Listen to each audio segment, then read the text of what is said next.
Assalamualaikum warahmatullahi wabarakatuh. Sekali lagi kita jumpa dengan Pak Chu Bumi. Episod pada kali ini Pak Chu akan menceritakan tentang lautan. Laut yang luas terbentang. Jadi sebagaimana yang Pak Chu cerita dahulu, komponen air yang ada di atas muka bumi ini adalah 71% atau 71%. Di mana 1% adalah air tawar dan yang bakinya adalah terdiri daripada air laut. Itu adalah kalau kita tengok dari segi kuantiti yang di permukaan. Jadi dengan kata lain, air yang ada di permukaan bumi ini majoritinya adalah terdiri daripada lautan ataupun air laut. Kenapa air laut itu masin?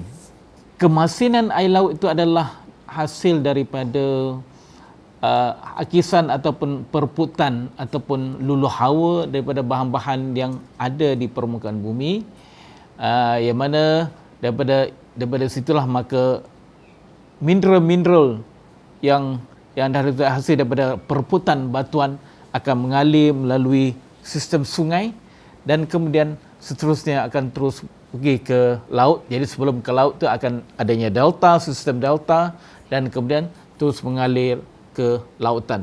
Jadi juzuk-juzuk yang ada yang dibawa bersama oleh sungai yang air tawar tadi, tetapi yang mengandungi mineral hasil daripada perputaran ataupun melalui kation. Jadi segala-galanya dibawa ke dalam lautan. Jadi apabila lautan yang mengandungi semua bahan-bahan ini mengalami proses evaporasi atau proses di mana perwapan,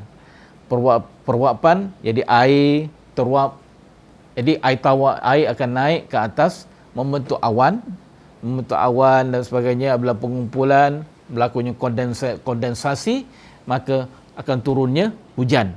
Jadi itulah merupakan satu kitaran air yang berlaku di atas muka bumi ini. Jadi apabila berlakunya perwapan, jadi bermakna sedikit sebanyak akan berlakunya pemadatan ataupun ketumpatan air atau ketumpatan garam yang ada dalam air itu akan bertambah secara automatik. Jadi kalau kita bayangkan dalam masa geologi yang mengambil masa jutaan tahun, ataupun dengan kata lain sebagaimana yang Pak Chu cerita dulu, di mana air mula terbentuk lebih kurang dalam 4.5 billion years dahulu. Jadi di mana kita bayangkanlah betapa lamanya masa air itu berada pada permukaan, dan kemudian proses perwapan itu akan berlaku secara tanpa henti. Kerana matahari selalu memancarkan cahayanya, dia memberi tenaga untuk menjadikan air meruap ke udara dan bermula sistem kitaran hidrologi. Jadi lama kelamaan airnya menjadi masin. Jadi kemasinan air itu adalah agak berbeza jika berbanding dengan air tawar kita. Malahan di antara lautan dengan lautan itu pun mengandungi konsentrasi garam yang berbeza. Dan sebab itulah, jadi kalau kita tahu bahawa pertembungan di antara lautan Atlantik, lautan Pasifik itu akan berlakunya ada garis yang jelas di antaranya sebelum daripada pencantuman kedua-dua lautan berkenaan.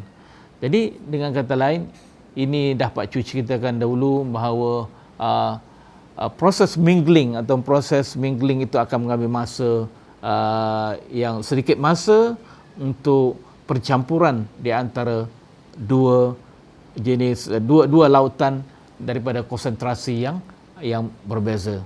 Begitu juga dengan air tawar dengan air masin. Dia akan ada satu garis yang jelas yang untuk memisahkan antara air tawar dengan air masin sebelum berlakunya percampuran secara secara terus. Jadi lautan. Jadi sebagaimana yang kita ketahui bahawa di tempat di Malaysia ini, kita ada di sebelah timurnya kita ada Laut Cina Selatan. Dan di sebelah baratnya kita ada Selat Melaka. Jadi Laut Cina Selatan merupakan satu lautan yang besar. Lautan yang besar, jadi bermula daripada Indo-China sampailah ke bawah. Jadi segala-galanya adalah dikenali sebagai Laut Cina Selatan. Dan majoritinya adalah dikawal oleh negara China.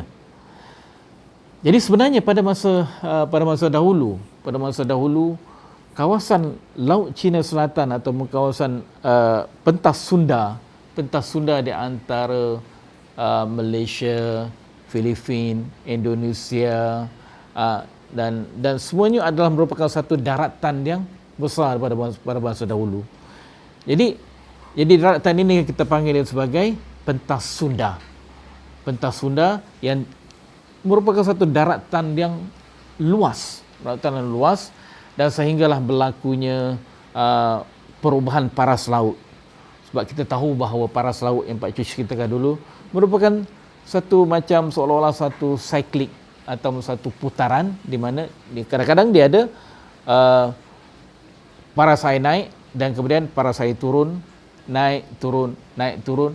Jadi proses itulah kita panggil dia sebagai proses perubahan paras laut berkaitan dengan iklim bumi pada masa berkenaan.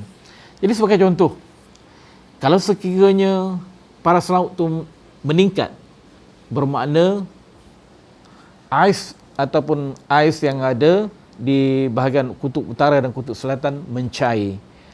Apabila air mencair, maka dia akan berlakulah peningkatan kepada paras laut. Dan pada ketikanya di mana paras lautnya adalah rendah disebabkan oleh proses pembekuan air tawar di bahagian kutub utara dan juga kutub selatan, ataupun kita panggil dia sebagai glasier punya masuk glasier, di mana pada masa itu bumi kita adalah seolah-olah macam terlampau sejuk dan kemudian menyebabkan paras lautnya adalah menurun. Jadi kita bayangkanlah pada masa dahulu paras laut kita turun lebih kurang 110 meter daripada yang paras sekarang ni. Jadi kalau 110 meter daripada paras sekarang ni, bermakna semua lautan ataupun lautan yang ada di sekitar kawasan pentas Sunda ini adalah terdedah. Dan daripada pendedahan itulah maka kita nampaklah sistem sungai yang melalui kawasan-kawasan yang di dalam lautan yang kita sekarang ni adalah pada masa dahulu merupakan sungai yang besar, di mana sebahagiannya adalah membentuk kawasan minyak kita di lembangan Melayu ataupun Malay Basin. Kita tengok dari segi laut itu sendiri.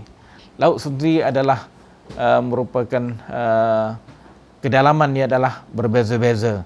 Jadi kalau kita pergi ke tepi pantai, dia akan ada, kita panggil dari kawasan pantai, dan kemudian apabila ke tengah sikit kita akan ada ke pentas Sunda, kita panggil pentas benua.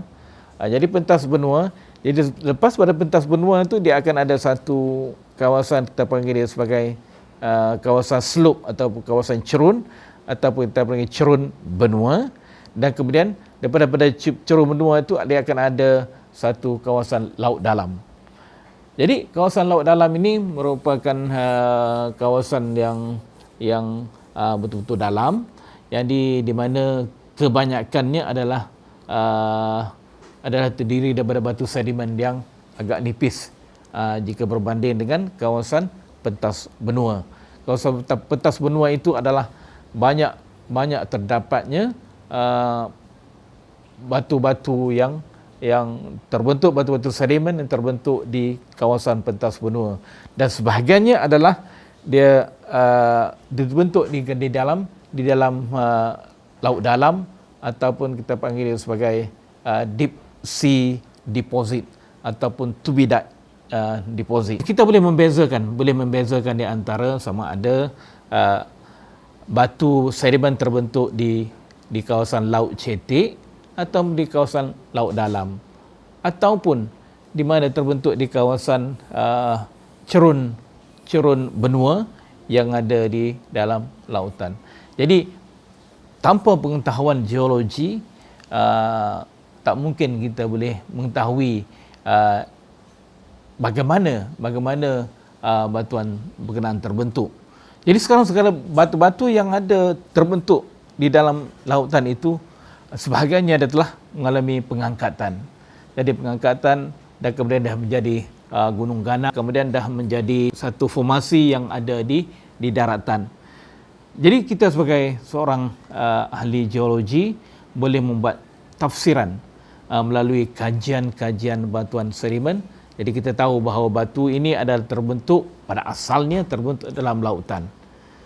Jadi kalau sekiranya kita jumpa lagi fosil dalam jujukan berkenaan, lagilah kita boleh confirm atau kita boleh mengenal pasti secara jelas bahawa dianya adalah terbentuk daripada di dalam lautan dengan kehadiran fosil-fosil di dalam batuan berkenaan. Jadi kalau kita pergi dari segi peringkat global sikit, jadi kalau kita tengok Laut Mati sebagai contoh, Laut Mati ataupun di mana berlakunya perwapan yang agak hebat di sana, jadi sehingga menghasilkan konsentrasi garam yang agak tinggi di Laut Mati, ataupun laut itu kita panggil dia sebagai laut di mana kaum Nabi Lut lah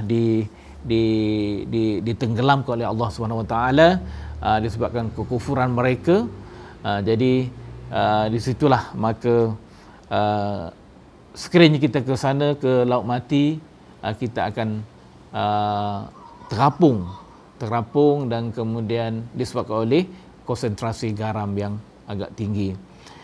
Jadi bagaimana dengan Laut Caspian?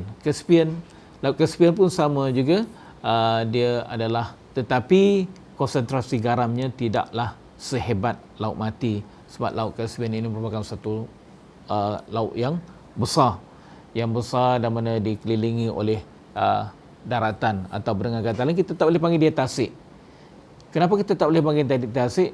Sebab dia adalah air masin. Jadi kalau sekiranya kita tengok di Great Lake di Amerika yang sempadan dengan Kanada, itu merupakan tasik air tawar. Jadi di sini adalah tasik air masinnya, sebab itu kita panggil dia sebagai laut Caspian, Laut Mati, dan juga kita ada satu lagi dengan Laut Hitam ataupun Black Sea. Jadi itu merupakan lautan-lautan yang kita boleh tafsirkan dia sebagai lautan yang terkepung di atas daratan. Jadi kalau sekiranya saiznya kecil, kita boleh panggil dia sebagai tasik. Jadi sekarang ini saiznya adalah terlampau besar dan kemudian mengandungi konsentrasi garam yang tinggi. Jadi itu merupakan lautan yang ada. Jadi ya, sebagaimana yang kita ketahui bahawa di dalam lautan ini juga mengandungi khazanah yang banyak, di samping kehidupan yang berbagai-bagai kehidupan, dia punya daripada flora dan juga fauna yang menghuni lautan. Tetapi lautan juga merupakan sumber yang agak penting di dalam pengeluaran petroleum dan gas. Di Malaysia, kebanyakannya adalah kita kebergantungan kepada oil ataupun minyak dan gas daripada lautan. Walau macam mana pun, banyak jugalah minyak dan gas yang kita dapat di atas daratan. Pak Cu akan menceritakan secara detail, secara terperinci tentang minyak dan gas untuk episod yang akan datang. Jadi rasanya itu sajalah yang Pak Cu dapat kongsikan pada kali ini, dan akan Pak Cu ceritakan juga lautan dan macam mana pola lautan di dalam siri yang berkaitan dengan gempa bumi dan tsunami nanti, insyaAllah. Itu saja daripada Pak Chu pada kali ini. Mudah-mudahan perkongsian ini akan memberi manfaat kepada semua dan akan memberi ilmu kepada semua, insyaAllah. Jangan lupa like, subscribe dan share video ini untuk manfaat kita semua demi memasyarakatkan geologi negara. Bye bye. Assalamualaikum.